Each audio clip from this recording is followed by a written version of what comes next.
A Polícia Federal exibiu hoje para as partes envolvidas ali no inquérito o vídeo da reunião ministerial citada pelo ex-ministro Sérgio Moro. A defesa de Moro afirmou que o vídeo foi exibido na íntegra. Segundo fontes ouvidas pela CNN, o presidente Bolsonaro teria dito que a troca no comando da PF do Rio seria para proteger a sua família.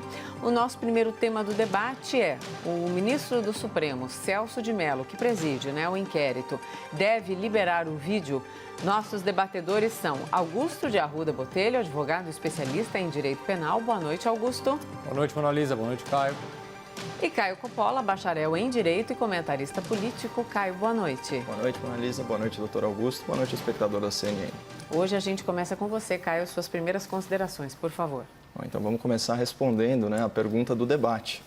Bom, se for para divulgar o vídeo da reunião ministerial, o STF deveria exibir à sociedade apenas aqueles trechos pertinentes ao inquérito, cujo objeto foi definido aí pelo Procurador-Geral da República. No meu entendimento, o interesse público nessa gravação ele fica limitado às falas que corroborem ou que contradigam as declarações das partes investigadas, e que possam aí eventualmente caracterizar crime de responsabilidade, isso no caso do presidente da República, ou crime contra a honra e denunciação caluniosa, no caso do ex-ministro da Justiça.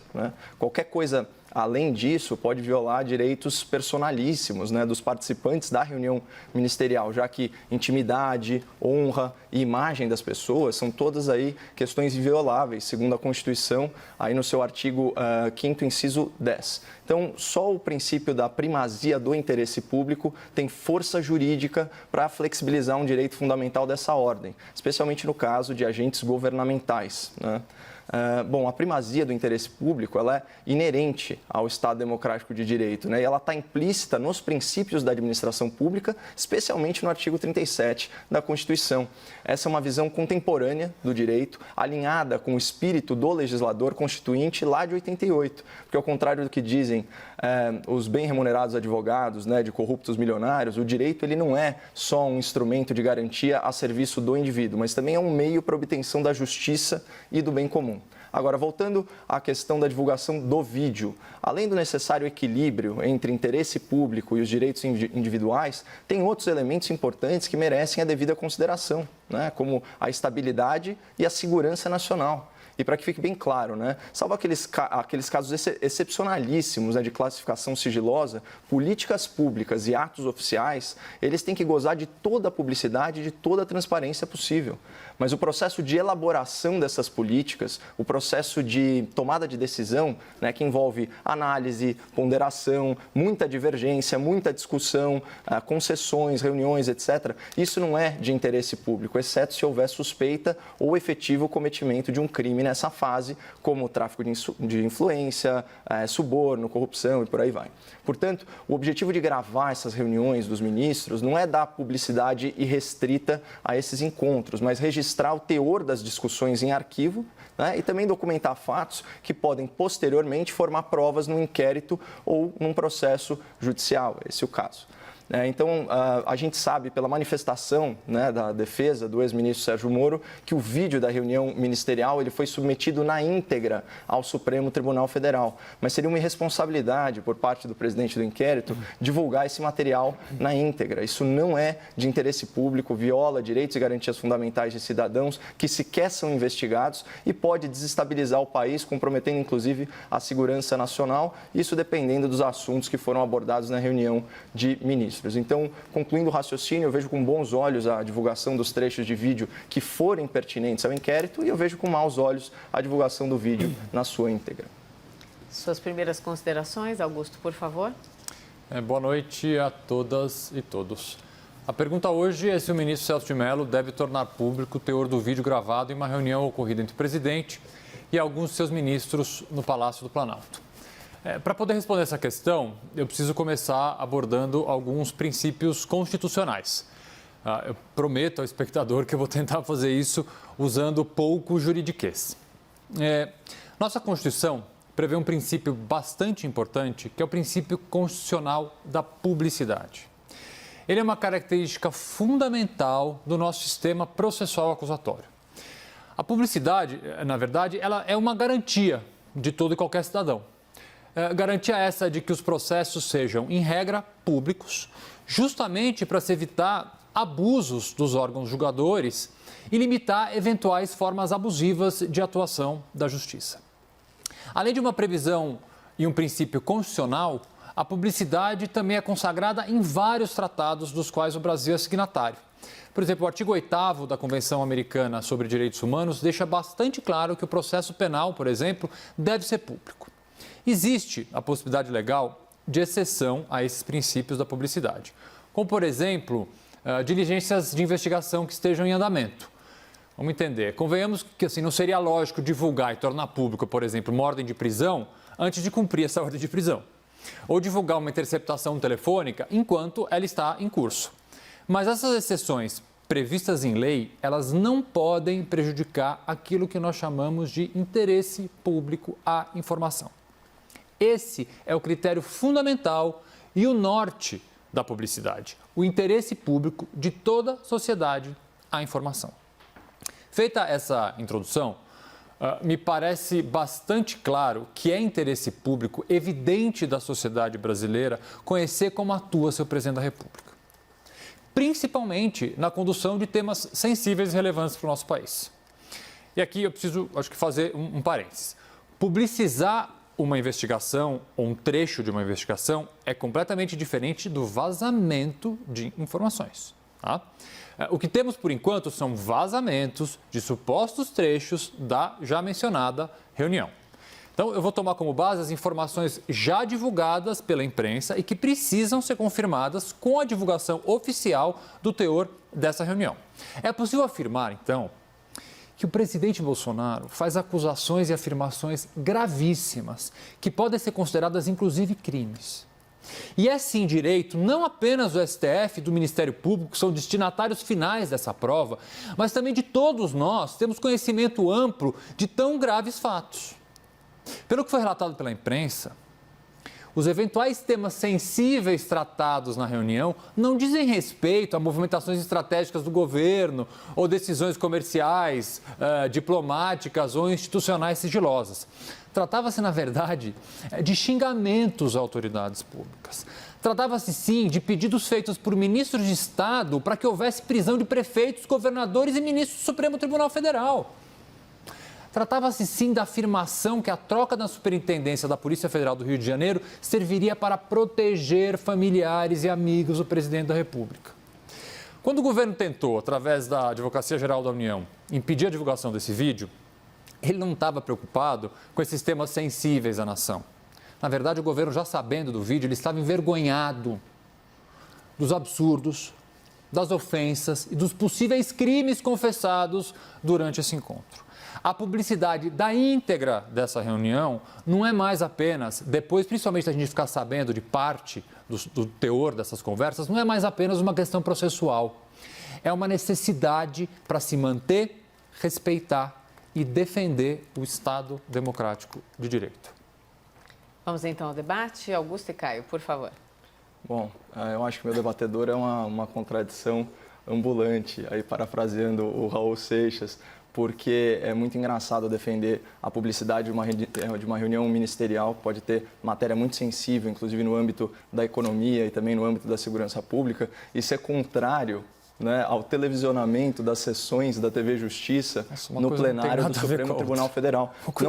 Não tem mesmo, é até mais absurdo, porque no caso do STF, você sabe muito bem que jurisprudência é fonte de lei. Portanto, o voto de um ministro nada mais é do que um ato oficial. Uma reunião ministerial não é um ato oficial. As políticas públicas que decorrem dessa reunião, aí sim, esses são os atos oficiais. E como eu disse, eu imagino que a minha argumentação seja suficiente para o espectador da CNN. A gente não pode sair aí à torto e à direito atropelando, né, e violando os direitos e garantias fundamentais das pessoas, inclusive os direitos personalíssimos, só por questões políticas, como deu a entender aí a sua argumentação. Bom, na primeira fala, eu me ative aí a comentar a questão jurídica desse episódio, né? Inclusive advogando que apenas as falas dos investigados no inquérito sejam divulgadas, porque essas sim são de interesse público, porque constam de um inquérito envolvendo inclusive crime de responsabilidade. A gente sabe que a consequência mais grave desse processo poderia ser um processo de impeachment,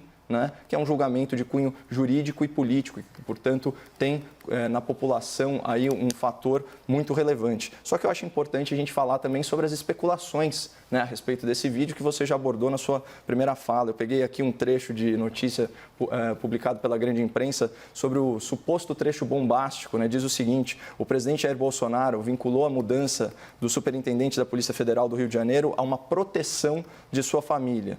Claro que essas afirmações são sempre seguidas, né, de uma atenuante como segundo pessoas que supostamente tiveram acesso à gravação.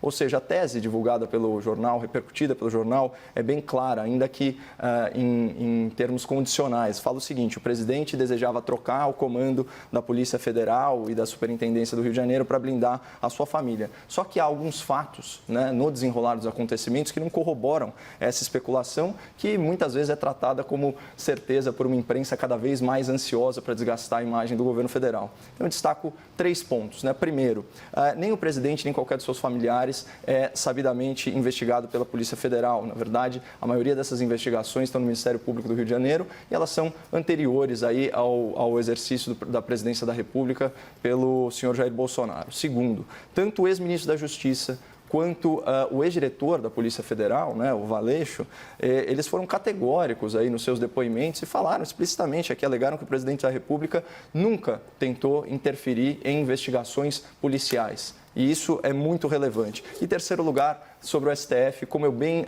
antecipei aí semana passada, se não me engano, para o espectador, o STF aceitou as novas nomeações para a diretoria-geral, né, para a diretoria executiva e para a superintendência da Polícia Federal no Rio de Janeiro.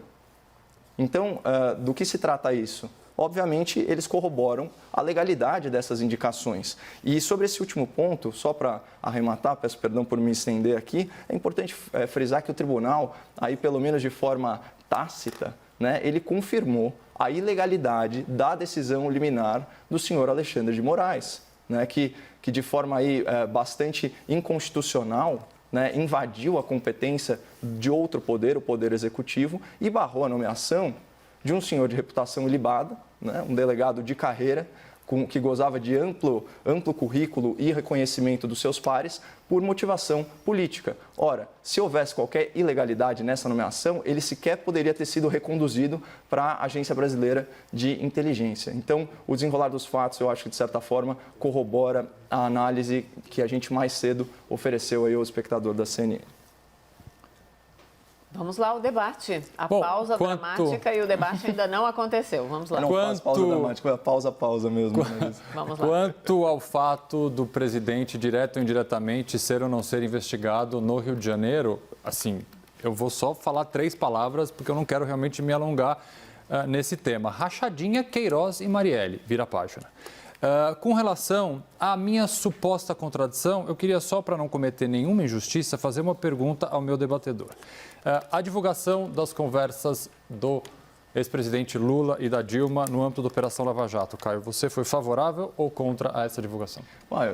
Sim ou não, Caio? Eu já abordei essa questão. Essa questão no nosso debate anterior. Sim ou não? Né? E eu fui favorável até porque elas refletiam no presente que a única intenção... Não, Caio, é só sim ou não, o tempo é meu agora. Eu precisava esclarecer para não ser injusto com você, eu só precisava esclarecer. Bom, você foi favorável à divulgação das conversas da ex-presidente Dilma e do ex-presidente Lula. Você foi favorável? Eu preciso saber disso para não ser injusto com você. Ok, então contradição em termos é você. Isso não tem contradição. Agora você vai ouvir. Agora você vai ouvir. Você é o típico garantista de ocasião.